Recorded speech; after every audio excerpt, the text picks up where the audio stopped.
exhibition and to get a real insight into what we're doing. But I'll stop talking that and ask Roman and other colleagues to interview shortly.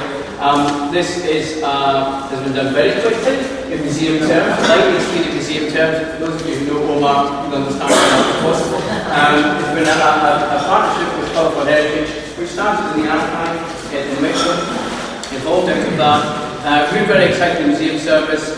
We've been talking about trying to do something to make this building engage with the local community more effectively for a very long time and not been able to do it. And the relationship with Colourful Heritage has finally unlocked that opportunity.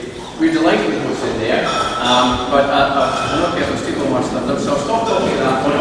Pass it over to Roman. I'd like to work over the last few months, years as we have been really, and to get to this point. We have many more exciting plans. It's just the start, but when I've got time to use it, thank you, Dr. Actually, round of applause for You're absolutely right to deal with me as a private sector corporate finance guy and museums. There's two different timelines.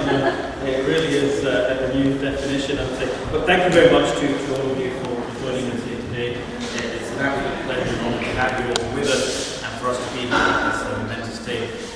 This is an exclusive VIP tour for all of you, and there's a very specific reason why you are here.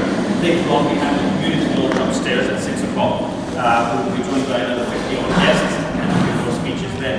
You don't want to hear any more from any of us right now. What's the exciting part is what's behind those doors. That is Scotland's first ever semi-permanent dedicated exhibition to showcase, to celebrate the contributions of Muslims and South Asians to Scotland. Many of you who are with us today are civic leaders, but also community leaders who contributed to this journey, to this archive over the years. We had the a leader, and much of the story will be there. But a whole bunch of you here have contributed. You've gone out of your way to support this project. I didn't want this just to be MPs, MSPs, and so on and so forth, but actually I wanted many of the people in our community who've actually done a lot of that hard work over decades to be here and to support, and all the people who've operationally helped to make this project come together. So to all of you I say with the utmost sincerity and humility, to Dr. Zucker, thank you very much. I want to reward you all for your effort and your time in putting this whole thing together. This is 7 years in the making to get to this stage. We've had a number of fantastic achievements to be where we are today, and we will talk more about that later on. So, without further ado, I'm going to hand over to the two curatorial team, Ellen and Sakib, over there, standing by the stairs.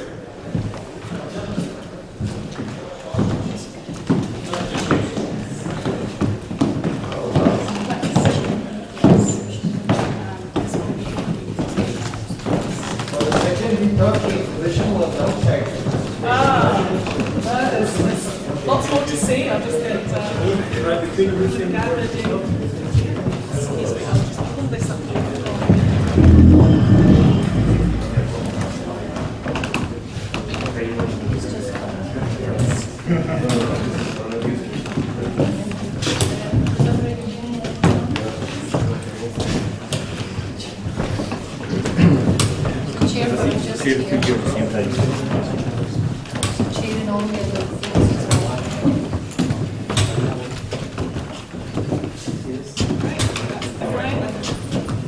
So, first of all, a very warm welcome to our exhibition here at Scotland Street School Museum. My name is Helen Watkins, and I'm representing the curatorial team here at Glasgow Museums. First of all, I'm going to hand it over to Dr. Sakib Razak and acknowledge her enormous input as really a kind of co-curator on this project. Thank you very much, everybody, for coming today. Good evening. Assalamu alaikum. I think I just want to give a quick background as to why this exhibition has been launched. A couple of months ago, in fact last year in September, there was an Insight Cafe that was held to try and get people's insights into what they would like to see in this exhibition. So various ideas were coming through. So we gathered them together and basically came up with 5 main themes for this exhibition. First of them being entrepreneurship, schools and education, family and social life, civic and political engagement, and also the theme of World War, contribution of South Asians in the World War themes. So I don't want to take up too much time and talking about that too much, just want to get on with the actual themes themselves. So it's only fitting that we first of all talk about the entrepreneurship theme. As you know, that South Asians, especially Pakistanis in Glasgow and Scotland, they ferociously embraced entrepreneurship.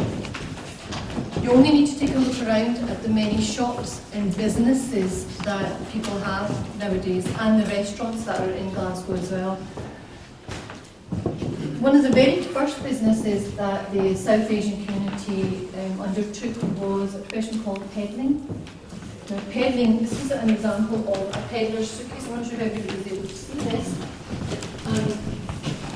This is an example of a peddler's suitcase, which basically means that they would take the suitcase door to door, selling various items, obviously in very harsh conditions, very often.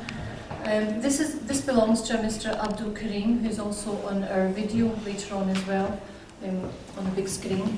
He worked till very late on into the 80s because he enjoyed the social aspect of peddling. So that just shows that by doing this profession initially, they were working for themselves, which was the start of self-employment, and also they were able to communicate with wider Scottish society. So that was the start of integration. Now in the 60s, the South Asians then went on to work in the transport system, mainly as bus conductors and bus drivers. And of course, for those of us that may know, that was a very difficult job as well, because it was very long hours, hard work, and of course many of them took on extra long shifts, overtime. And this is because they had to support not just themselves, but in fact their entire extended families back home. So it put responsibility on their shoulders at a very young age. This in fact is an inspector's uniform for somebody that was promoted from Mr. Dean, and I think the story for him is also... Yes, there's a more detailed focus on him, in particular at Riverside Museum, called Journeys to Glasgow. So you can see a video with him talking about his experiences if you'd like to find out more there. The next part of the exhibit is, as you can see, is a picture of Sheesh Mahal. You can just tell from the queue itself how popular it would have been back in those days. So that's Sheesh Mahal, of course, is the place where they invented the famous chicken tikka masala. So I guess places like that, or businesses like this, would have changed the palette of Scotland forever, because nowadays you cannot go past a week without curries, having eaten a curry. So they're very much part of Scottish society. So amongst that, there's other businesses, the cash and carries, other shops, other smaller businesses starting up as well. For any money that they've saved from doing these particular jobs, they've not just only sent back home, but also saved to open up other ventures as well. And just to highlight that the women also started to take on positions by selling clothing at home, first of all, cloth, and then also sewing clothes at home, and then of course opening up shops with fabric clothes as well. So that concludes the entrepreneurship theme. So that's just to give you a general overview of what people were doing when they first started to come to this country. This theme is about weddings, social and family life, and within that, weddings within the community were very much a community affair. Sorry, I'll just move around here so you can see. So weddings were very much a community affair. There were big events when they did happen, very big social events for people as well. Nowadays, of course, there are very lavish events. In those days, it would be a lot smaller, but multiple functions, and also, very much, like I said, community affair. So somebody would help cook the food for the occasion. Other people would help with sewing the clothes. There would be people helping to decorate the bride, putting henna on, jewellery, etc., making clothes. Just basically helping out families, so very much a community affair. And one thing I wanted to point out actually was the picture in this. This is a picture of a Sikh family, and if you notice, they are not wearing any turbans in this particular picture. However, I've now seen the gentleman that's in the picture, and of course his identity is coming through. So it shows that over time, they adopted, although they adopted their own identity, but the Scottish identity, but they still managed to keep within their own religious identity as well. Okay, the next exhibit is just right this way. Move around to the case of the other. Now, from the pictures you can see children playing. Very much so, visits to the park and friends' homes was one of the major social activities that children and adults would be involved in. Also playing outside with other members of the community, and of course with the Scottish community as well. And what this did was help to encourage integration and also help them to evolve with their social etiquettes and mannerisms, to learn about traditions, learn about what Scottish culture and society is about as well. One of the other items that we've got on display is an old Bollywood poster called Heer Ranja. Now, in the olden days, some of us may even remember that there would be films being shown in the Indian cinemas. Again, that was an opportunity for opportunity for various communities to come together, and also as families to come together and enjoy the sort of once a week, I think it was, social event, usually on a Sunday gathering.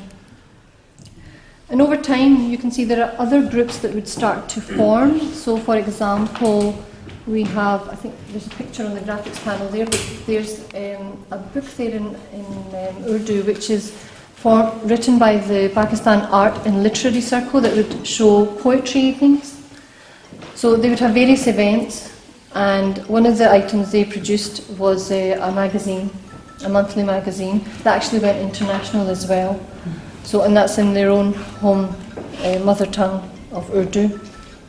Other associations were, for example, the Burns and Iqbal suppers. That shows a fusion of both the Scottish and the Pakistani cultures, with poetry recitals and translations from both sides being read at these kind of events. And last but not least is the Glasgow Mela, which I'm sure everybody is aware of. We were just calculating, it must have been the 28th one this year. Just finished this year. So again, that's from the very first year. That's right. So that booklet is from the very first Mela in 1990 in Glasgow.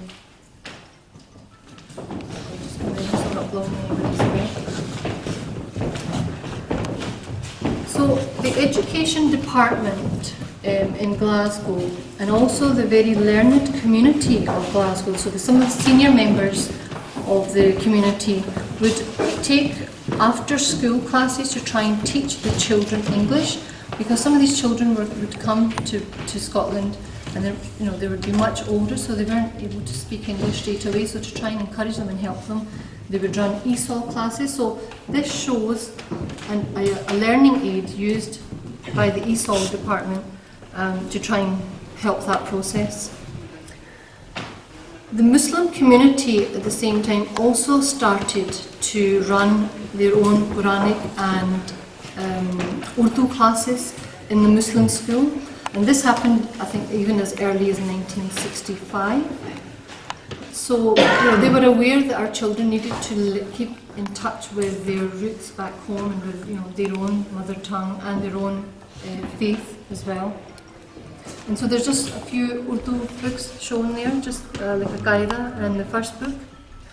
And one of the other things I wanted to quickly point out was many of the children that came to schools here when they were in high schools would be some of the local schools, for example, Bella Houston Academy. And just there is an article called "The Day When Nothing Went Wrong" in the Open magazine. And this is an article about a young boy who travelled to Scotland without his mother or brothers and sisters and just his father. So he doesn't know what day it is because his father's away to work and there's nobody else at home. So he ends up going to school on a Saturday. And it just shows the harsh reality of working life then, that things were very tough. So children had to make do and survive by themselves. Okay, I think this is the story of Dr. Ibrahim Ashraf.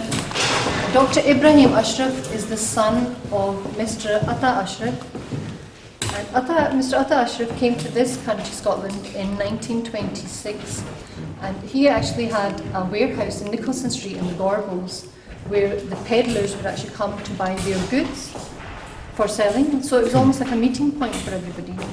And he brought his son over very early on to Scotland. I think it's 1936, could be wrong. And he was admitted to Allen Glen School. He was a very good student there and travelled back to the Punjab region, to Faisalabad, to the agricultural college there to finish off his BSc. And at the same time, when he finished off, is when war broke. Pakistan and India became independent countries. So there was a lot of unrest in the country, both countries at the time. So he decided to come back to Scotland and enroll for his PhD at Edinburgh University in Agricultural Sciences. Now he graduated from there around about 1953, and by the time it got to 1963, he was awarded an MBE for his services to Gambia, for his research services, in fact. Now this is one of the first people to achieve such an honour in Scotland, to be awarded an MBE at that stage when people were still trying to find their feet and get settled. And in fact, he is the great father-in-law of Mr. Anas Server. I'm sure you recognise as well, yes. So it just shows his PhD degree and his award medal. So that's the story I wanted to highlight, because I think it's very important for children nowadays to realise that school is very important. It's a very important part of growing up, of learning. So that was one of the stories from schools. And then over in this was a sort of Glaswegian focus. We felt it was appropriate to broaden this out a little bit, so it's more looking at the contribution across Britain as a whole, and that's really to better emphasise and acknowledge the scale of the contribution that was made.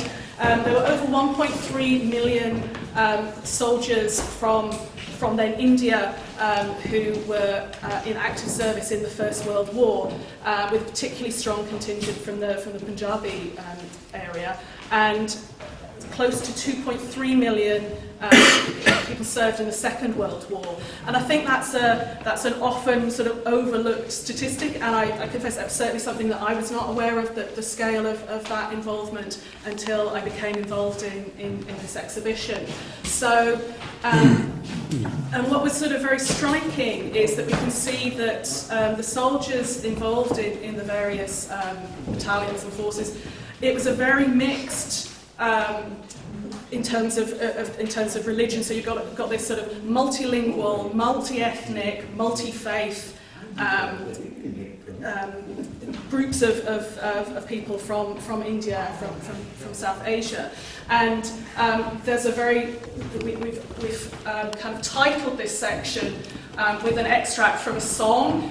Muslim, Sikh, Hindu, we are all one is an extract from that translation, and it was a soldier's song from World War I, and I think goes some way to really emphasise that very kind of shared approach to the fight on behalf of the British Army. During World War II, K6 was stationed in northern Scotland for a period, and we have. There's a losing my notes. Oh yes, so it was this painting here actually called Driver Abdul Ghani. The original painting is actually on display in Kelvin Grove, and again that's an opportunity to kind of signpost people to go and see the original there. We chose not to bring it across here simply because it is so actively used in all the learning programs that take place in Kelvin Grove. So again, emphasising the sort of the significance of this object.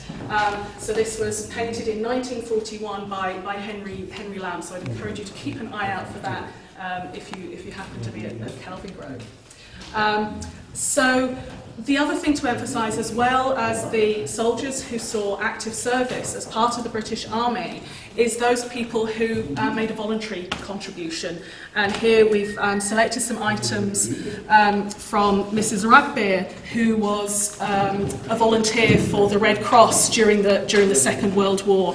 And I think that contribution particularly from women, but across a wide range of roles in the war effort is something that we wanted to acknowledge here. And then I think we can move on to the final key section. One of the 5 themes, the most important one, being the civic and political engagement.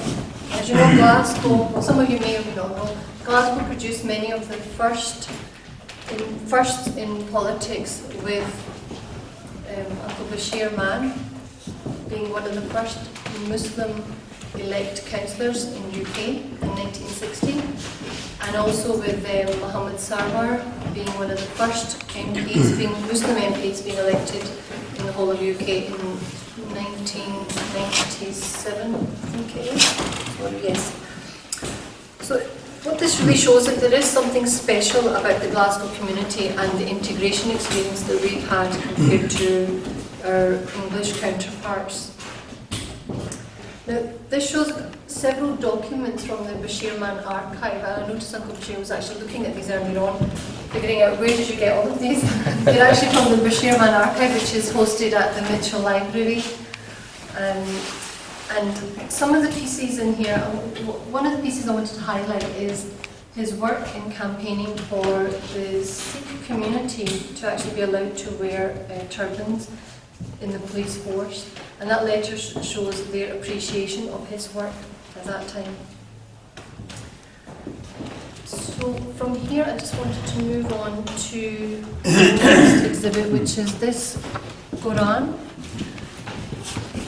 This Quran is the actual Quran which Muhammad Sarwar used to swear used when he was taking his oath of allegiance, when he was being sworn in as MP.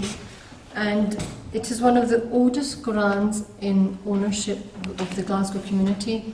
It's actually, we worked out, it's about 249 years old, so nearly 250 years old.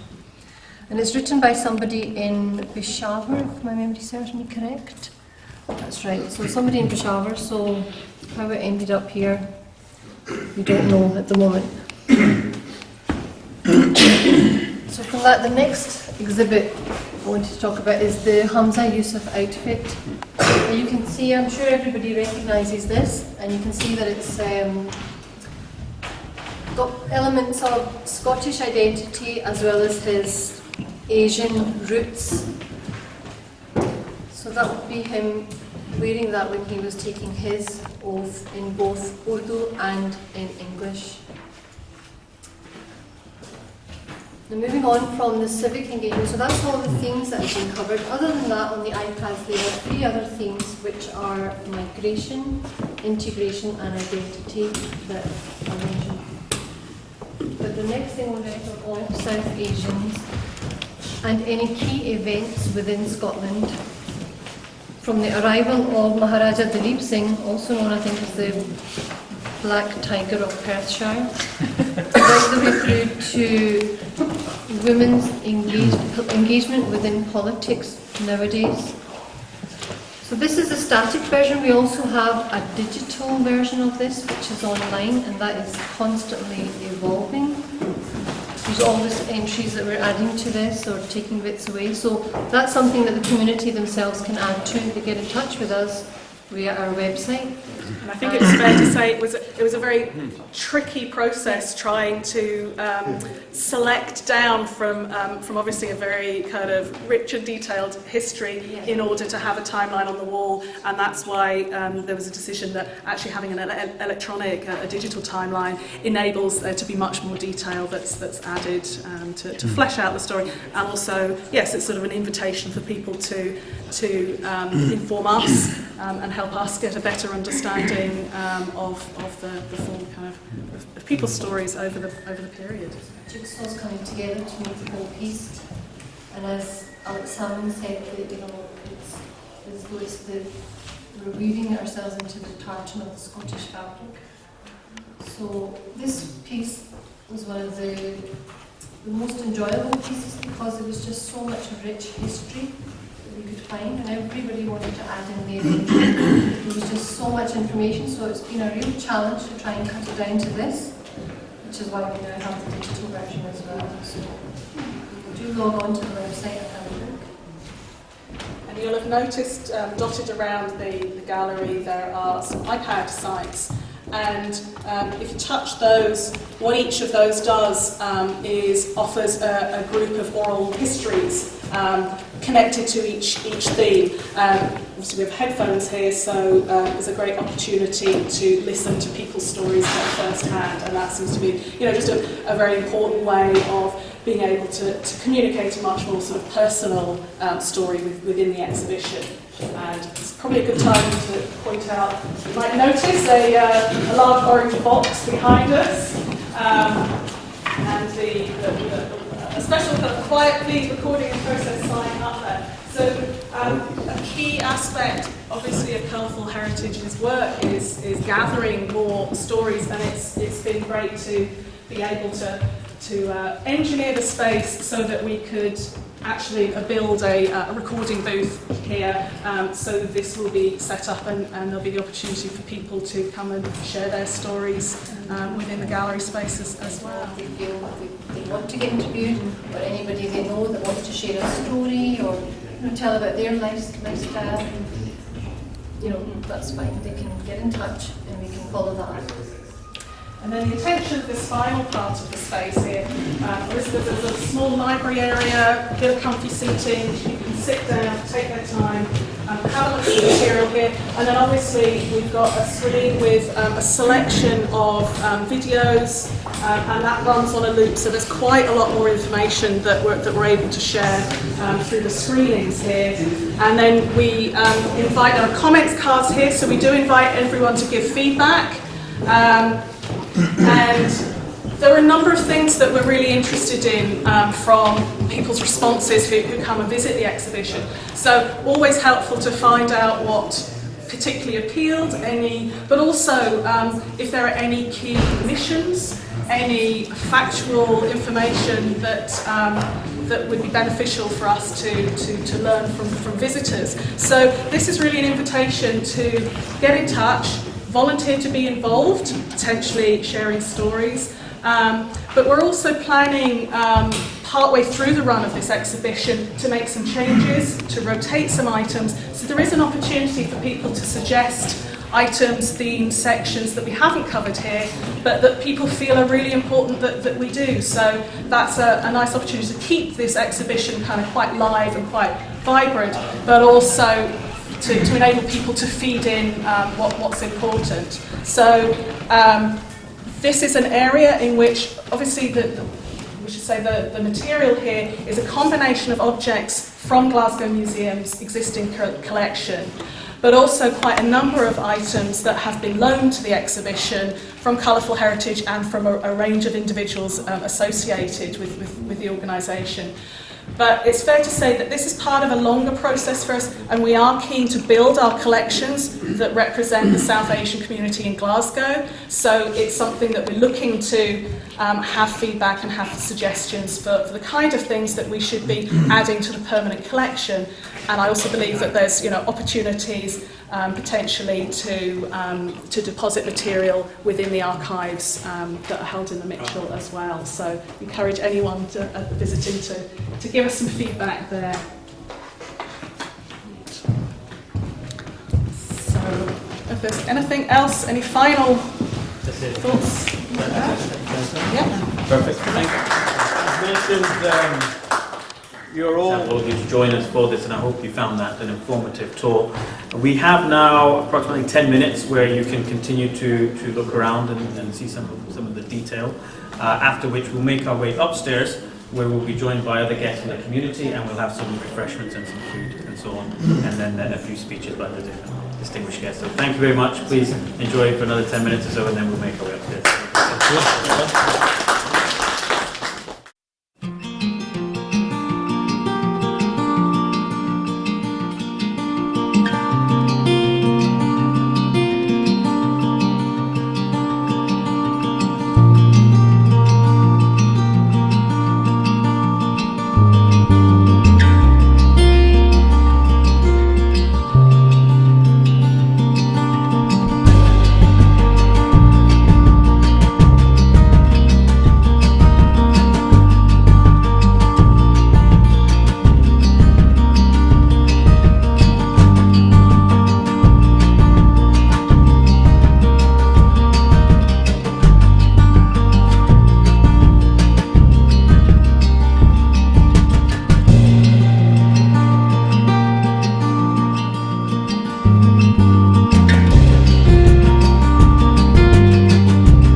unique, first of its kind exhibition launch.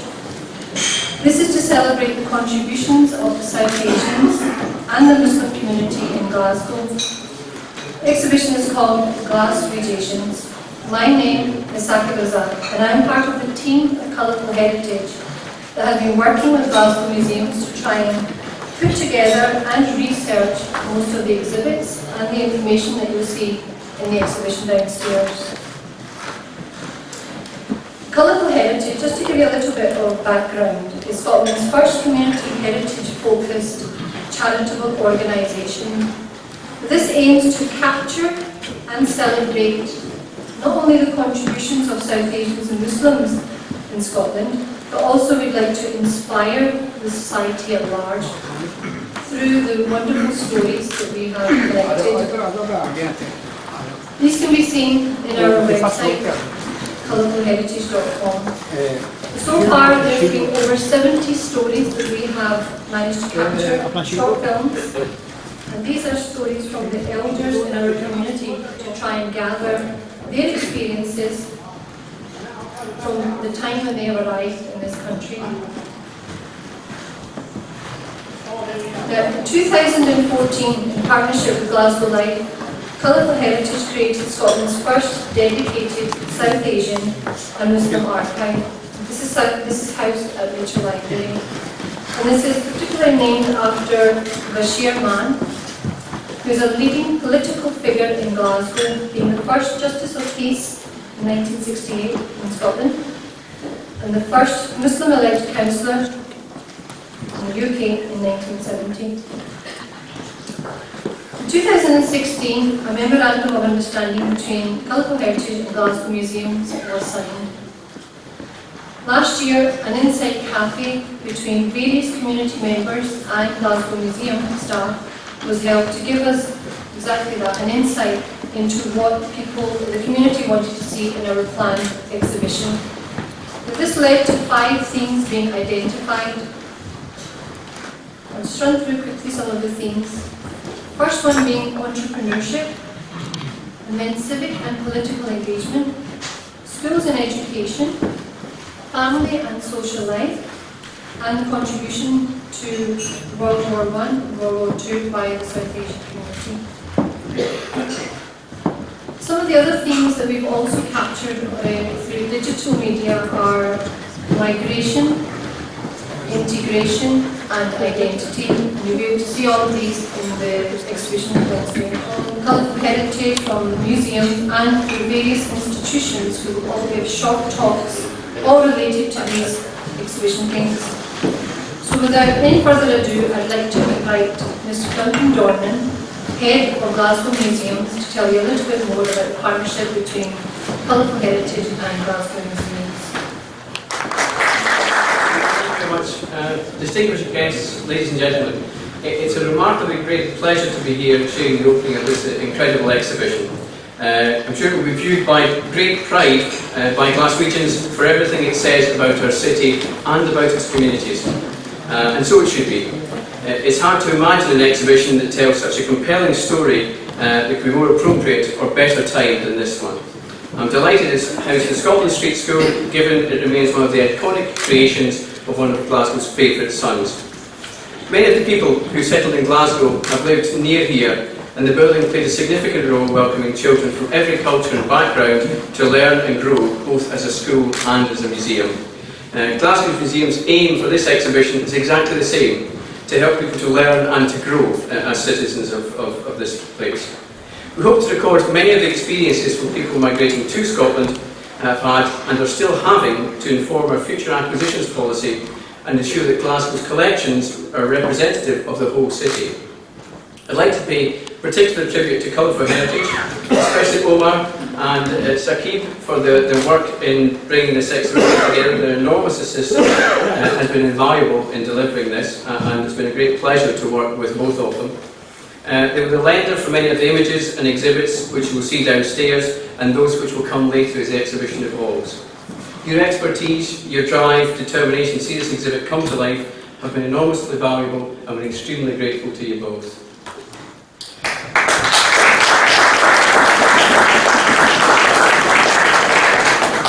state this quite simply, we couldn't have done it without them, and we look forward to continuing to work with Colourful Heritage over the coming years to further develop this exhibition and our relationship with the South Asian community. I should also mention Museum Galleries Scotland, who very kindly supported us with a financial grant towards the cost of the exhibition, which made a huge difference to the quality of what we're able to deliver, and if you haven't seen it yet, you will be able to see that shortly downstairs. I really must also thank the wider project team. It's always tempting to name names, and I won't, but they're around in the room today. They've done a fantastic job delivering this exhibition in an incredibly short time space. Omar is a very stern taskmaster, and this has been done at lightning speed for a museum service. And all credit to the staff for doing such a great job. And finally, thanks to all of you for joining us this evening.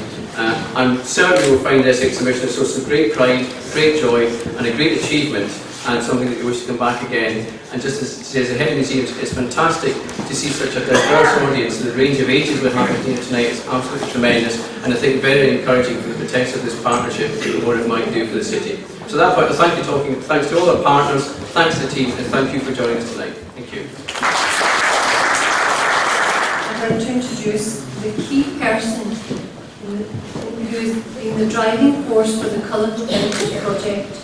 From its inception to the proud defining day of having this exhibition launched today, he's worked very hard to address the archival silence that there has been in our museums and in the community itself that exists. And he's worked very hard indeed to try and document our history that's been told through our community. So I'd like to welcome Mr. Omar Sheikh to come up and say a few words as well. I think the reality is the introduction's a lot more generous than probably what I've done. It's definitely a team effort. Honourable Ministers, Council General, distinguished guests, ladies and gentlemen, good evening, welcome, Assalamu alaikum. It's truly an honour to stand with you before you on this momentous day. And it's wonderful to see so many of you here at the launch of the GlaswegAsians. I still struggle to pronounce it. I had a dispute on the actual title. Where to go on? Yeah, there, it's spelling right. The GlaswegAsians exhibition. The exhibition aims to capture, celebrate the heritage of South Asian and Muslim people in Scotland, whilst also inspiring future generations. So where did this project start? Well, it actually started around 7 years ago through an informal coffee with a bunch of friends, and we thought, hey, this would be a great idea. And me, being the sucker that I was, decided to, yeah, I'll help, I'll do that, that's fine. And another 10 people said they'll all help as well, and guess what happens normally? You find yourself at the end of a plank on your own, right? But it was really through the imperative of preserving our heritage. I think our cultural heritage is a reflection of our national unity, and in the words of the best-selling author Bill Bryson, he very eloquently stated this. He said, "History matters because it reminds us of who we are, of what we've done, and what we might do better." I think to learn about the history of a place that serves to bring communities together through a shared understanding that helps foster civic responsibility, citizenship, and contributes to everyone's quality of life. Through this journey, Colourful Heritage has compiled the largest database of oral stories, allowing the South Asian community, us as a community, to write our own history and to preserve that. A number of people often say, you know, Omar, you're a finance guy, what are you doing? You're not a historian, you're not a social scientist. And for me personally, being a wee boy, grew up in the south side of Glasgow, it's something which I felt was absolutely imperative. There are many great social causes out there, and many of you in this room I know are actively involved with charities and other civic institutions and doing fantastic work. But this project has one simple thing, a timeline, that unless we got up now and recorded the stories of that elder generation, we cannot come back to this 20 years down the line, 10 years down the line. So it had to be done now. And that's why 7 years ago we got up and we said, this has to be prioritised, and let's do something about it. And it was with that single-minded determination to capture, celebrate and inspire, we began locating and capturing the stories of the early South Asian and Muslim migrants to Scotland. Along the journey we made some beautiful friends, and the things that we have learned has truly humbled us and strengthened our resolve to carry on working in the domain of preserving our heritage and to serve the communities which we are part of, which the early generation did so selflessly. There's a fantastic book by Professor Carl Kilmer called 30 Lessons for Living. If there's anything you take away today, is try and get that book and read it. It really is phenomenal. And that echoes exactly what we've tried to do by recording the stories of the early generation. All their life wisdom, we've tried to capture it as best as possible with a 20-minute YouTube clip and share that with people today. So I think that's really, really important. And I think in conclusion, I would just like to leave you with 3 personal reflections this journey. As I said, firstly, the joy, the wisdom, the motivation that I got from working in this project and conducting the interviews has been truly immense. My day job in financial markets and corporate finance, you take the investment person and mix them with Glasgow Museums, and you end up with what we've got downstairs in the exhibition, so that's been fantastic. But the other thing as well is what we unpacked and what we uncovered is Glasgow is truly special. It really is special. Not only do we have the first Muslim councillor in all of Britain coming from emanating from Glasgow in 1970, and we actually have Mr. Bashir Maan with us, sitting here somewhere down there. Fantastic. Uncle, give us a wave for the real Bashir Maan. Please stand up.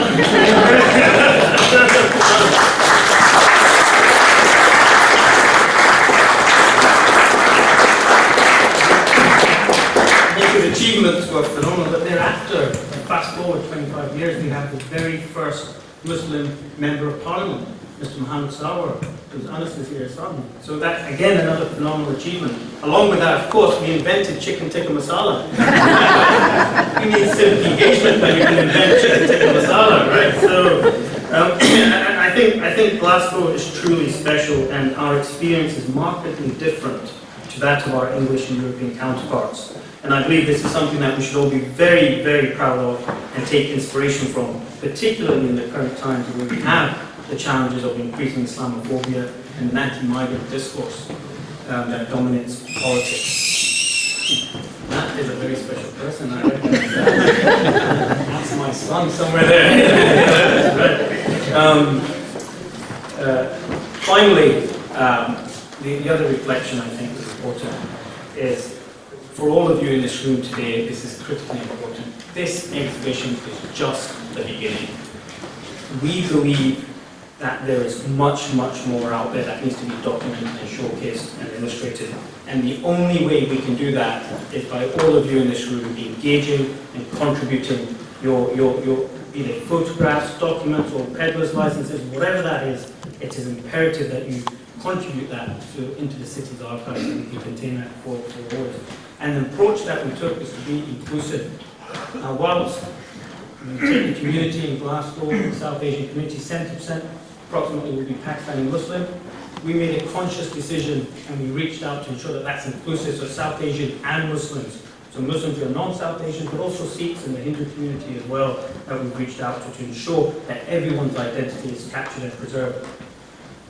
So that's something I would invite you, again, all of you, to contribute documents and photographs of your stories to the city's archives.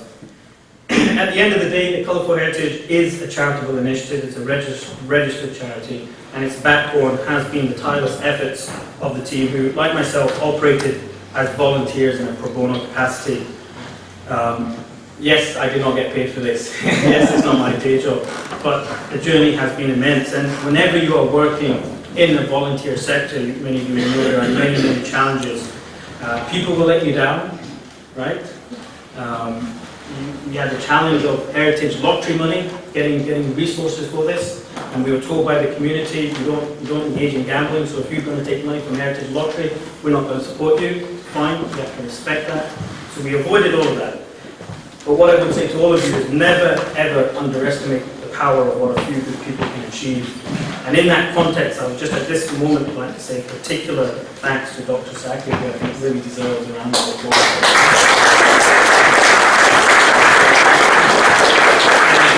If you might just give a small token of appreciation. Thank you so much.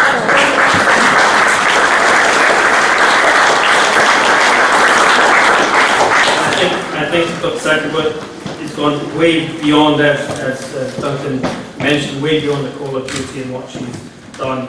And one other mention specifically to two very special people to myself. One is my father and my wife, both of which are down there, and my mum is here as well, so I better mention her as well. Specifically, my father, along with Dr. Aman and Sergeant Puma, trustees of the charity, and were the first people to contribute and to get involved. And indeed, without his relationships with the elders in the community, none of them would have spoken to me anyway. That was really good. And my wife, who so often realizes that we will not be able to achieve so much that all of us do in our social causes, in our charitable, in our community work. We will not be able to do that without supportive family and spouses. So in that regard, a special thank you to my wife. I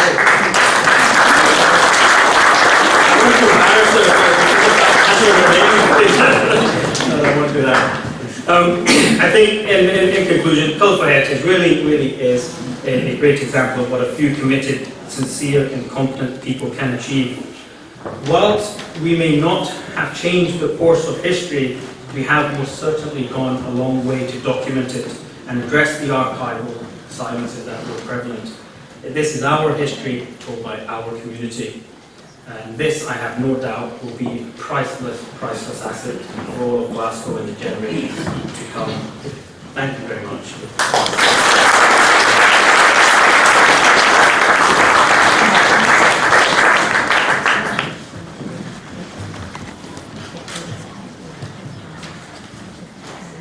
Thank you very much, Mark, for that fascinating speech talk. Okay. Glasgow has always seen the South Asian community participate in civic engagement from very early on. As we know, Mr. Bashir Mann was Deputy Chairperson of the Commission of Racial Equality. He was also Chairperson of the Strathclyde Joint Police Board. With that in mind, I'd like to request Assistant Chief Constable from Police Scotland, Mr. Steve Johnson, to share some of his thoughts.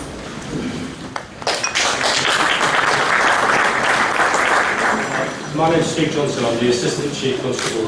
I have responsibilities in Scotland for the crime portfolio, which sounds very grand, but quite unique in British policing. I have the responsibility for counter-terrorism policing at one end of the spectrum, but I also have the privilege of serving in the Safer Communities Parliament Command as well, and that is quite unique.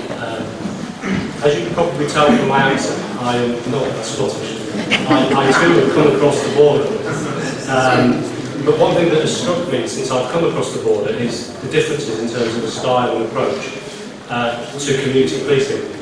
Much of that is because of the type of community which we serve.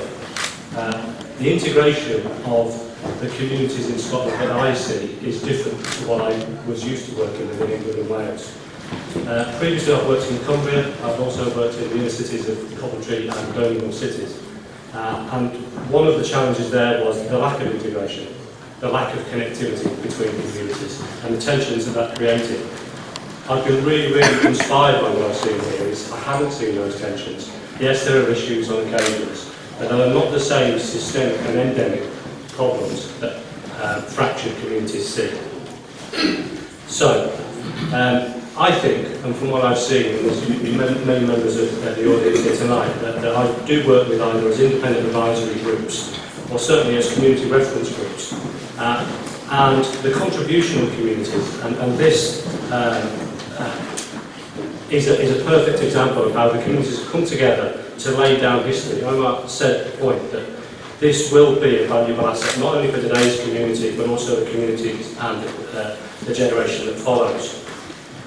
So, the way communities from different backgrounds come together after attacks in Manchester, attacks in Finsbury and attacks in London. We have the privilege of liaising with our communities to see what tensions exist, what challenges exist amongst those communities. And it's really encouraging to me as a police officer that serves the community, for members of those communities to come forward and tell us what the issues are, to talk passionately about what the issues are, but also to have engaged before those issues become much more challenging for us. So there were a number of hate incidents across Scotland, but we didn't see anything near the challenges that were faced in England and Wales by similar sorts of challenges amongst their communities. And that is down to the strength of the community. Why this collection is really important to me is that Very often in challenging extremism, you have different views, different ideologies, and very often these come from the mouths of people. And what I search for as a police officer, as you would expect, are facts, evidence, real, tangible, hard-edged facts. And you can't get better than a picture. And a picture with a story holds a real important narrative. Whether you're countering extremism on the extreme left of the spectrum or the extreme right of the spectrum, the narrative that there is a sense of community, and that sense of community has history, real history, is really important when I try and counter that narrative with those that seek to cause harm to communities. So having read through the Colourful Heritage brochure and having seen some of the images, I've been struck by the commitment, 10 years in pulling this together. That is a huge commitment, and it's hugely important, and it's hugely impressive that this material has been put down for future generations. Capturing and telling the stories of the early Asian migrants in Scotland is really important to the future generations and future migrants, regardless of the faith, regardless of the country of origin, that come back to. Reading about Bashir Mann, particularly reading that he was the first Justice of the Peace in 1968 from the Muslim community, and then a Pakistani Muslim counter in 1970. Also chair of the police board, so I'm going to be careful what I say, because I could get back to the chair of the SPA when we identify a chair of the SPA. But for now, what struck me is the early photographs, the early documents, and the early contributions from various people. I'm an ex-serviceman, and it struck me that I was privileged to serve alongside many different people from many different communities in both England, Wales, Scotland, Northern Ireland. And I was very proud of the fact that what we represented was the best of what it was like to be British. And we represented all the communities from which we came to join in there. What's interesting to me is to see over 1 million soldiers from the Indian continent fought for our freedoms. That is a real important narrative when you see the small-minded and petty narrative that is being peddled by some from either the English Defence League or the Scottish Defence League. They're facts. They're intractable, they cannot be moved, and they're undeniable. So it's really important that this story, and the stories that are presented in the pictures, are spoken about as well as seen by members of our community. The Colourful Heritage timeline I also found was really interesting. A lady called Miss Saranjit Mathuru, who was the first female police cadet who joined the police in 1974. So that shows some depth of history. Because I can certainly remember when I joined Coventry Police back in 1994, I was on a shift that was 38 members strong, of which it was all men and there were no women, in a community where 30% of the community was black or minority ethnic community. And it took 7 years before we saw the first black male police officer within my station. So in 1974, Scotland had something unique, something special, and that's an inspiring story to tell today. So as an Englishman who's crossed the border, it's a bit too far to run for, I hope that someday the contributions of all members of the community can be pictured on this wall, not just the ones from the far history, but from the near history, that the new community puts as many of their members and as many of their contributions onto the wall and lay that down as history. And I'll conclude by saying this project is one of a kind. It's a positive project. It gives people knowledge and facts and understanding of their communities. And it helps endorse a positive identity, which is so important in the current climate. People from Southeast Asia, from India, and then later Pakistan and Bangladesh, amongst many other people in many other countries, have historical roots and a long positive contribution in Scotland. Colourful Heritage has put this together and evidenced it for everyone to see for the future, and it is an unquestionable fact. For that, thank you very much for the invite and enjoy your evening. Thank you. We have the opportunity to speak on the political engagement that our community has had over generations. I'm glad that we're here to recognise and celebrate success, but I think in particular for the generation of people like Bashir Mansah, the generation that my father was from, the generation that so many in the room were from, it's important to recognise the challenges and hardships that they went through for us to be able to get to the successes that we have. Them being sworn at and having racist abuse when they were doing their door-to-door sales and not being put off and still carrying on their business, getting up the next day and championing the next door. the abuse they must have faced on those buses, but still getting up and going to their work the next day because they wanted to deliver and strive for their families and their communities and send back both money to relatives at home, but also thrive and give success here. And I can say from my own experience, as a child growing up in a political household, having been assaulted because of campaigning in a political atmosphere in 1997, but also having experienced probably one of the most difficult things that I'll ever experience, which is going to school in the morning, seeing a strange looking letter lying on the doormat and thinking, what's this? Foolishly picking it up, opening it, and seeing a picture mocked up of my mother strapped to a chair with two guns pointed to her head, saying, bang, bang, that's all it takes. And I tell that story because that didn't discourage my father. It didn't discourage his supporters, many of whom are in the room today. It didn't discourage our community. It only acted as a way of strength to make him do even more to try and make sure that he could give a voice to the Muslim community, not just in Glasgow, but the Muslim community right across the UK. So I'm proud to stand in front of you today, like so many others who are of a similar age to me, as a proud son of the Glasgow community, the wider Glasgow community, a proud son of the Glasgow Muslim community, and a proud son of the Scottish Asian community as well. And for that, I think you should give yourself a big round of applause too. I want to say three really important thank yous, and one is to Glasgow Museums for putting this exhibition together. I genuinely believe this will be a beacon for us for many generations to come, and is a good opportunity for us to educate our own children about what happened before. But I want to give two special thank yous. One to Dr. Sackett for her drive, her intelligence, her expertise, her passion for this project. Without her energy and drive and passion, this project would not have happened. So I think we all owe her a huge thank you as well.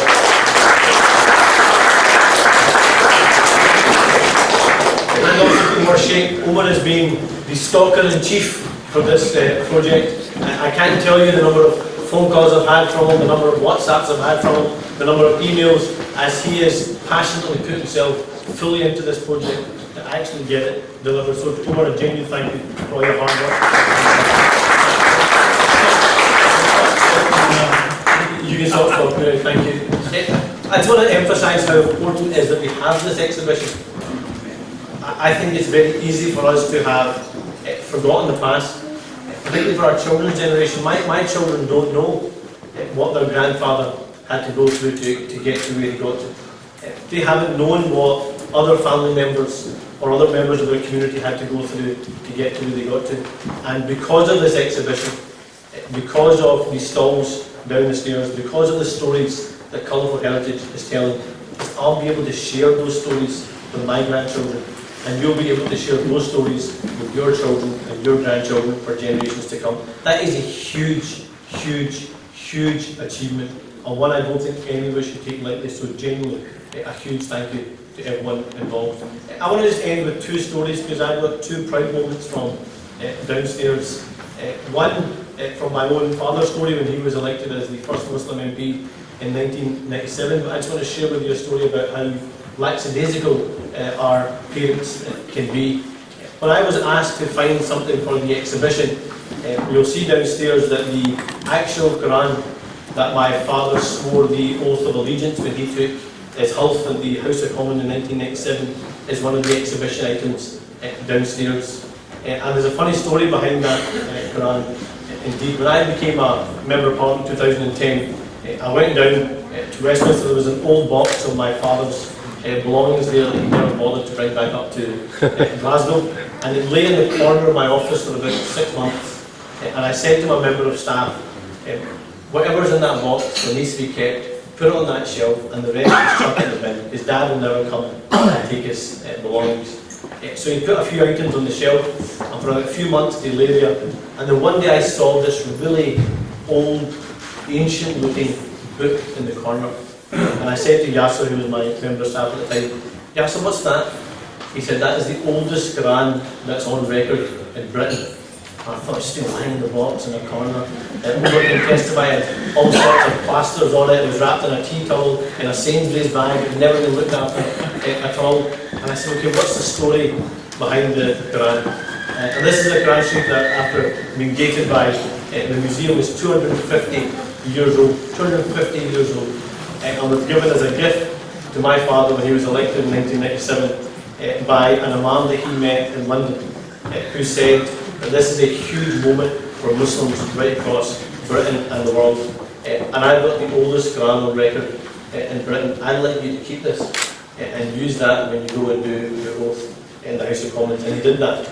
He didn't protect it afterwards, but he did do that. And I'm proud and pleased that Quran is downstairs, and I please encourage you all to have a look at it. And the second story is one of my great father-in-law, who's also downstairs. Now, I have got a great father-in-law. He's here, actually. But actually, I mean my father-in-law's father, so my great father-in-law, who was one of the first, if not the first, Muslim across the UK to receive an MBE back in 1963. He also was one of the first Muslims to earn a PhD in Britain when in the late 1940s he got a PhD at the Edinburgh University. A really educated man who specialised in agriculture, who went to live in the Gambia, and actually wrote a dictionary. In the Madiba language in Gambia, which is a historic moment for him. Now, I remember him in his later years, having only met him after I married my wife Raheen. And I'll tell you a funny story about him. Is he was so committed to education and to young people that his hobby horse is every year for the last 15 years of his life, he would get the A-level Urdu exam and the higher Urdu exam and correct the mistakes in the exam paper. So that's how committed he was to education, and he was always frustrated that no one would listen to his frustrations about the mistakes in that exam paper as well. And I'd like to say I know his son is here, as well as his daughter-in-law, my mother-in-law. That's just one example of our great elders who contributed so much to our community, who sadly left us and passed away. And I want to just end with this point, is to all our loved ones who have either passed away and gone on but contributed so much to our community, or indeed our own loved ones who are still here, who are in their later years. We make a dua and a prayer for their success to pass on to the generations to follow them, and for, I hope, all the hard work and all the effort that they put into making our community, our society, and this world so successful that they get that reward in the hereafter as well. Thank you so much.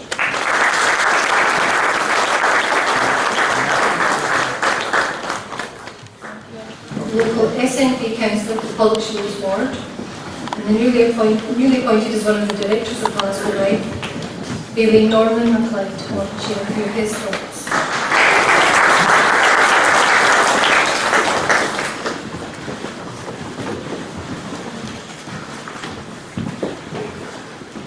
Thank you very much indeed, Dr. Sadiq. Good evening, everybody. To those of you whom I already recognise as being my constituents, welcome to this very special occasion. To those of you not privileged to live within the boundaries of the best ward in Scotland, the Public Shields Ward, may I welcome you to this my ward. This is the most ethnically diverse ward in the whole of Scotland, and it's the best ward in the whole of Scotland. And this school is simply one example of all the things which we can offer, both to ourselves, to our city, and to our country. You know, some of the previous speakers have touched on history, and it occurs to me that perhaps the most eloquent summary of the importance of history was probably said by the late Sir Winston Churchill. And he said, "A nation that knows not whence it came cannot know where it's going." And as is mentioned at the beginning of this brochure, by my political colleague Alex Salmond, Scotland is a multi-stranded tartan of influence and contribution. And it's enormously important that, as Anas has just said, that we teach the generations to come of what their parents, their grandparents, their great-grandparents have done to contribute to this country of Scotland, to the UK in general, and allow them to be proud of their cultural and religious and ethnic heritage, but also to be proud of what they are weaving into the Scotland that we continue to create. Appropriate tribute has been made to Bashir Mann, who is here as the first Muslim councillor in the whole of the United Kingdom. Appropriate tribute has been made to Anas's dad, Mohammed Sarwar, the first Muslim MP in the whole of the United Kingdom. I wish to mention, at least in passing, the first Muslim member of the Scottish Parliament, also summoned from the Pollock Shields ward, the late Bashir Ahmed. And you'll find his words downstairs in the exhibition.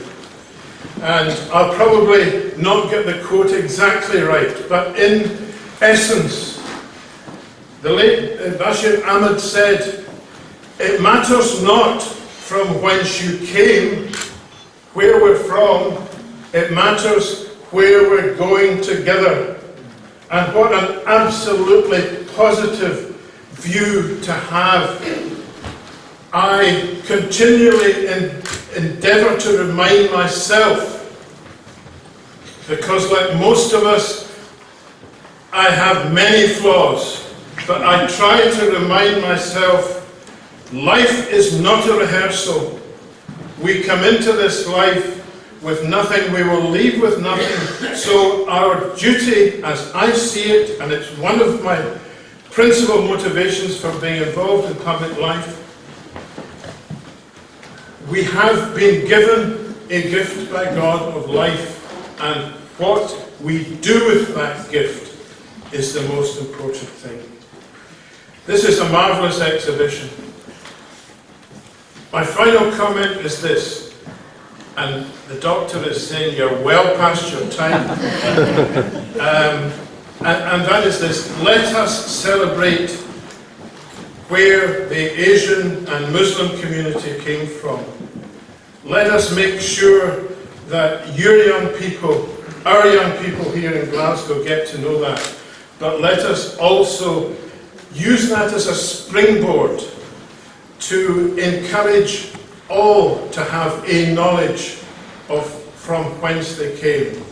My final observation is this, and I think I first used it when we were, to pick up from the Assistant Chief Constable, when we were resisting the fascists of the Scottish Defence League who came into my ward to try and create trouble, and they've not been back, and they're not getting back.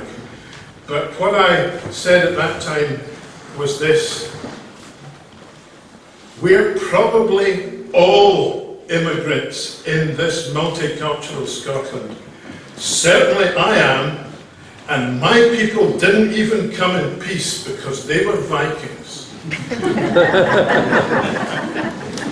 I wish you all well. Thank you for being here. Thank you for inviting me. And let's make sure that everybody gets to see this exhibition and that it inspires them to do even more work. Omar, Doctor, where's Duncan gone? Duncan, thank you very much for putting this on. And ladies and gentlemen, come back soon to Public Shields.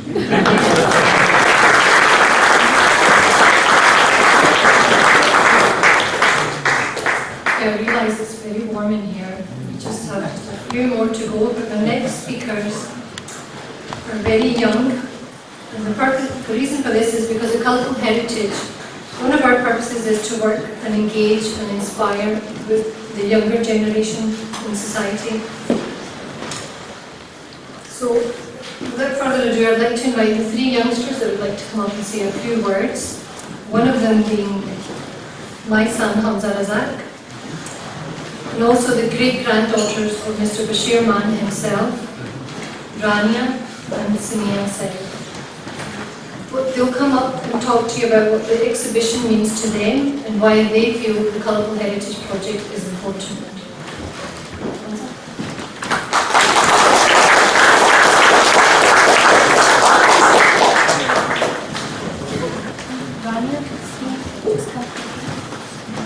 Assalamu alaikum warahmatullahi wabarakatuh. Respected elders, esteemed guests, and supporters of Colourful Heritage. I stand before you today as a proud great-grandson of a pedlar in the 1950s and of a bus driver in the 1960s. As a grandson of entrepreneurs in the 70s and 80s, and the son of university graduates in the 90s.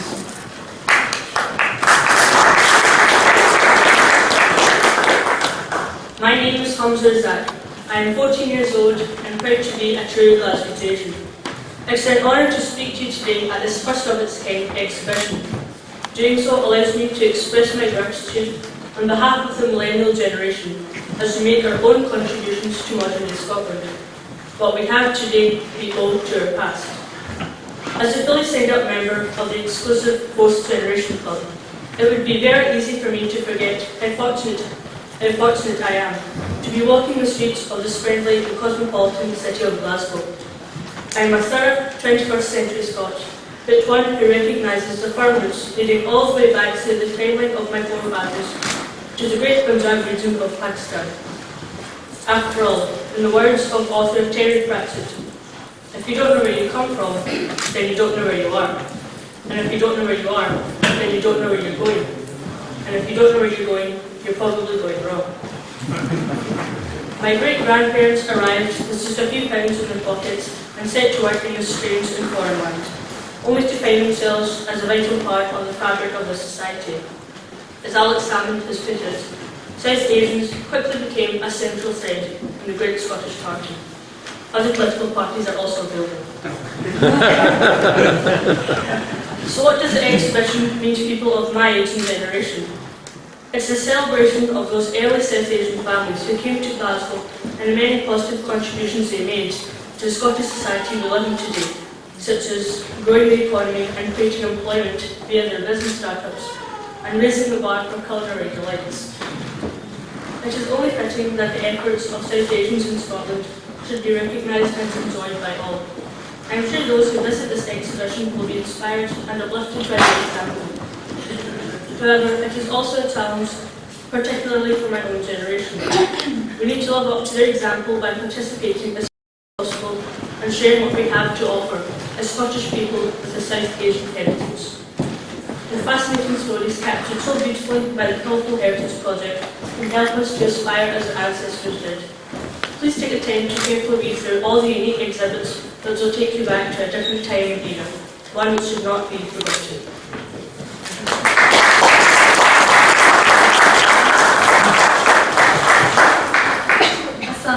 My name is Rania Said, and this is my sister Samia Said, and we are the great-granddaughters of Bashir Mann.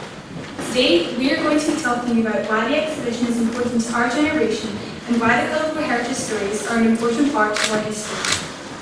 This exhibition is important for our generation as we look to learn and be inspired by what our ancestors accomplished and the way in which they succeeded, despite being immigrants and facing numerous barriers.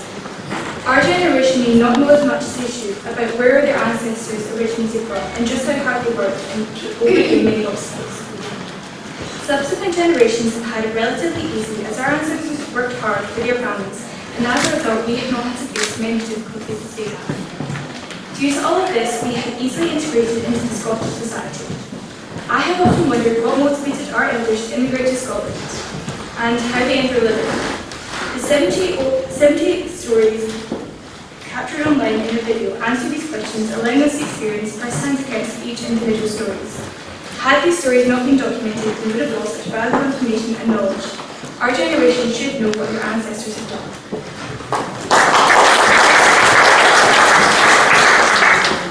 Colourful Heritage does indeed capture, celebrate and inspire the stories and heritage of early South Asian and Muslim migrants to Scotland, not only highlighting the difficulties they faced, but the acceptance and integration into the Scottish host community.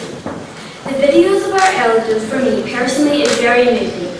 Their emotion and sentiments made their stories come to life.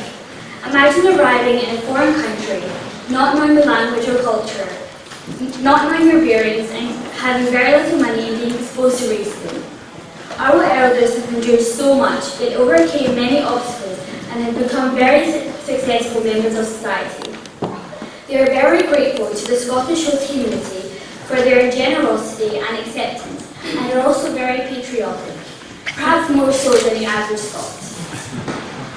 Without these documented stories, I would not have come to know about the experiences of my great-grandfather and many other South Asian immigrants. Therefore, this exhibition is very important for our generation and the future generations. Our elders' stories are a great example to us that all nothing is impossible.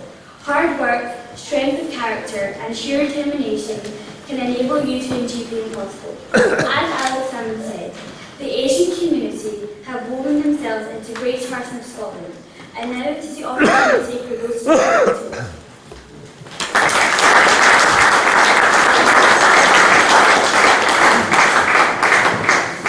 Thank you very much, boys and girls. That was really well done. I can see that your great-grandfather is very proud of you. Okay. Nearly 1.5 South Asian army soldiers of varying faiths fought to defend World War I. Over 100,000 of them sacrificed their lives for Britain. This is a story so often untold. I'd like to invite Colonel Stephanie Jackman, Deputy Commander Reserves from the 51st Infantry Brigade, to come and say a few words about the story.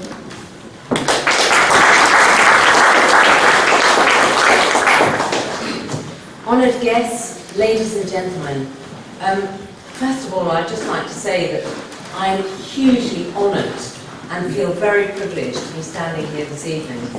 This exhibition is quite tremendous. You've really captured something that is just going to be appreciated by so many people for so long, and I think it's absolutely tremendous. And I feel really privileged that as part of your army in Scotland, you know, that we're actually being a part of this, particularly with the forces that we have in Glasgow. I think it's tremendous work. And if I could also say, what marvellous young people you have. I mean, absolutely tremendous. That's really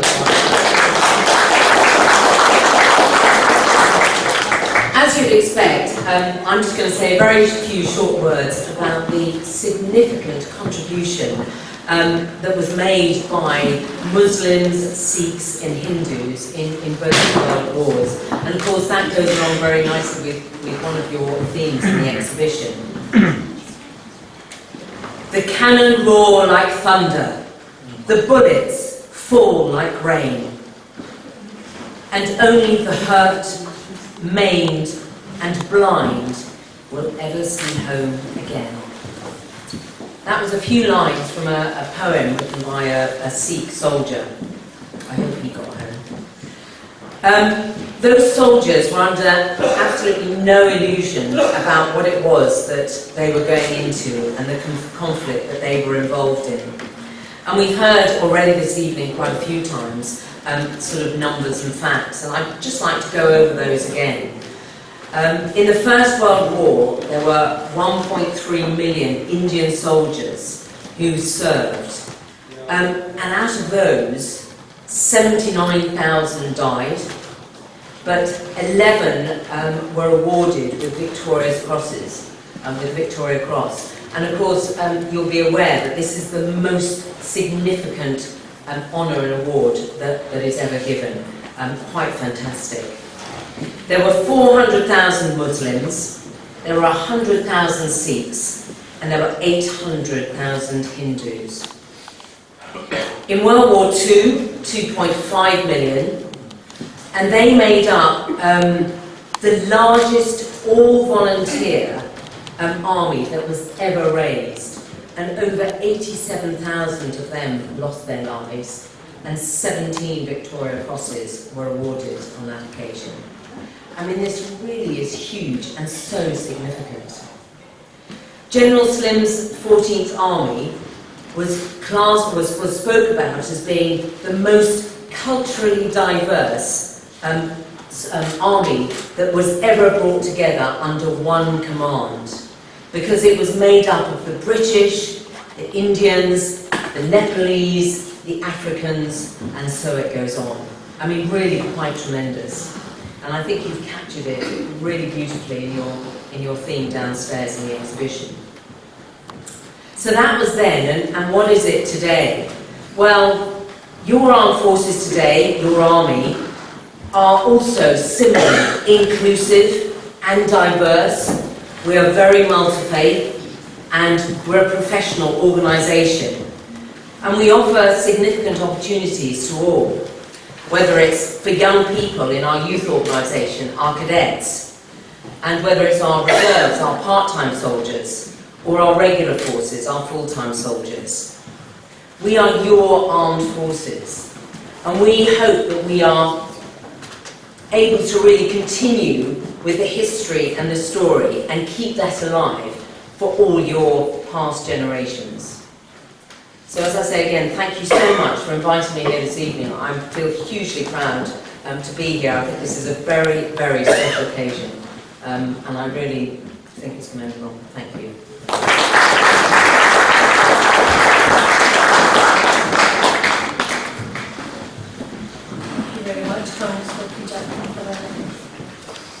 Okay, our last and final speaker for the evening. I'd like to invite Mr. Rahman Wazir from the Pakistan Consulate.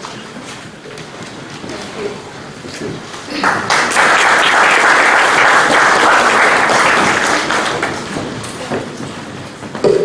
Bismillahirrahmanirrahim.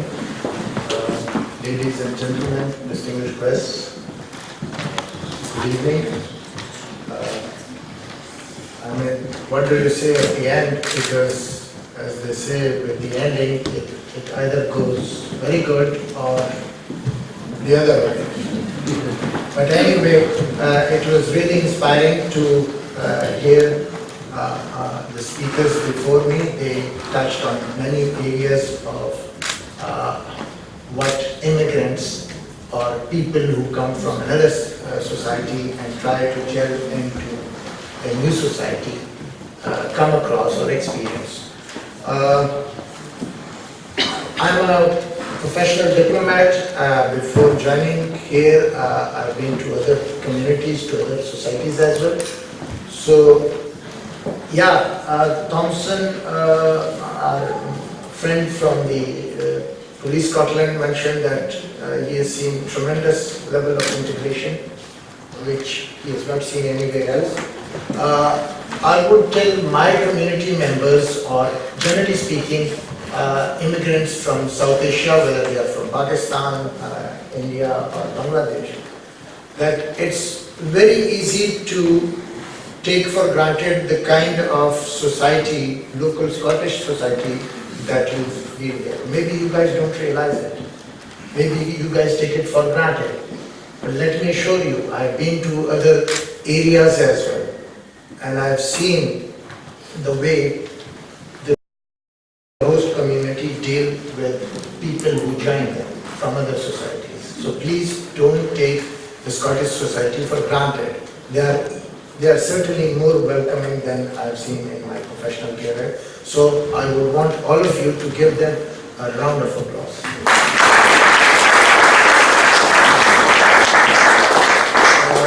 Now, as they say, it takes two to tango.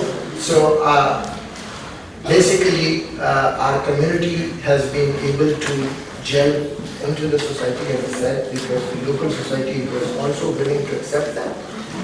And generally I can't add much more than what previous speakers did before me, but I would imagine that as a parent, my biggest achievement to my children would be to teach them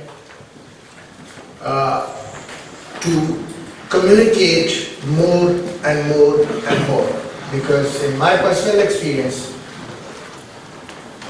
the more you talk, the more you learn about the other person more. And then it may start with an environment of apprehension and fear of the other. But the more you talk, the more that fear starts to crumble down. And then there is this realization that yes, the other person may act differently, talk differently, maybe dress differently. But deep down, we share certain values that are way too important for us to be trampled in our differences. So at the end of the day, we should be focused on things that make us united, that make us human, that bring us together. And for that, we need, as I said, more communication, and more communication. So this event is an exercise in that endeavor. And thank you very much for all those organizers. As the Council of Pakistan here, ranking representative of the government of Pakistan here, will be always willing to support activities that bring about harmony, togetherness, and tolerance. Thank you very much, ladies and gentlemen. Have a wonderful evening.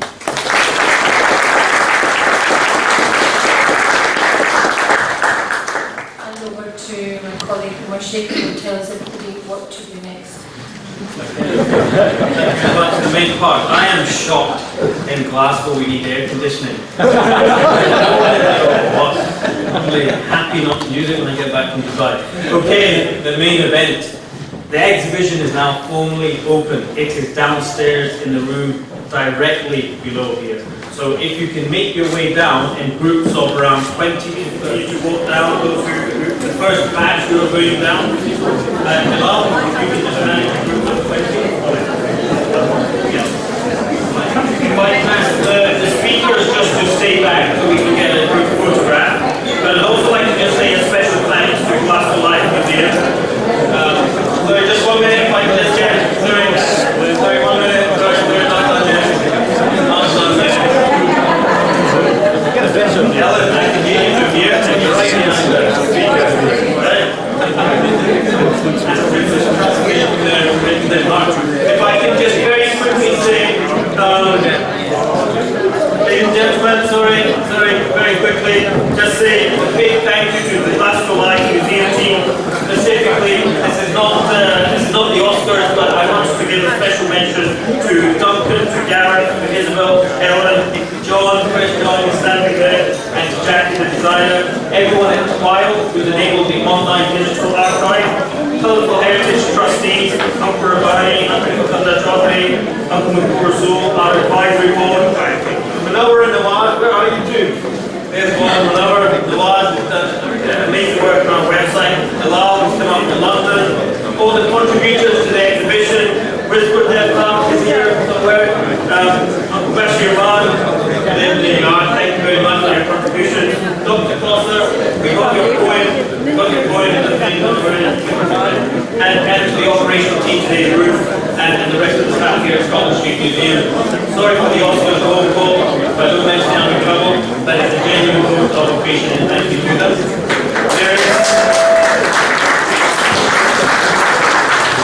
Please don't forget to take your copy of the souvenir